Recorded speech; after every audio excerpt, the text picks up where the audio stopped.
मेहा बुजुर्ग तालुका सावली येथे इयत्ता 7वी पर्यंत जिल्हा परिषद शाळा आहे।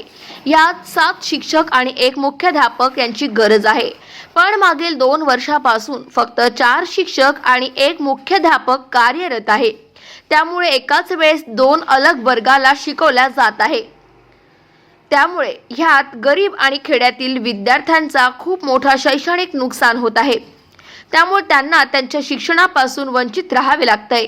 भविष्यात खूप मोठा फटका या गोष्टींमुळे शेकडो विद्यार्थ्यांना त्यांच्या भविष्याला बसेल आणि पालक हे गरीब असल्यामुळे ते त्यांना बाहेर शिक्षणासाठी पाठवू शकत नाही।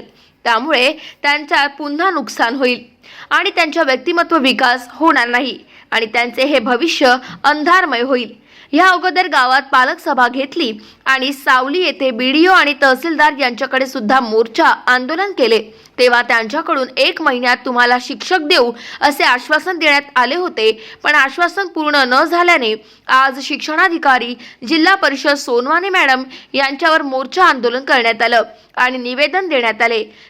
त्यावर त्यांनी 1 महिन्याच्या आत मेहा बुजुर्ग येथे शिक्षक देतो असे आश्वासन दिले। त्यामुळे सगळे शिष्टमंडळ परत गेले। आता जर 1 महिन्यात शिक्षकाची नियुक्ती करण्यात आली नाही तर शाळा बंद आंदोलन करण्यात येईल असा इशारा सुद्धा जितू भाऊ धात्रक तसेच सर्व शिष्टमंडळ तर्फे देण्यात आला।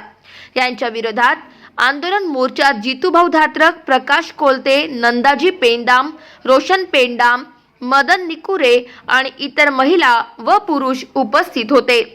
गाव माझा न्यूज करिता प्रवीण झोडे, सावली, चंद्रपूर।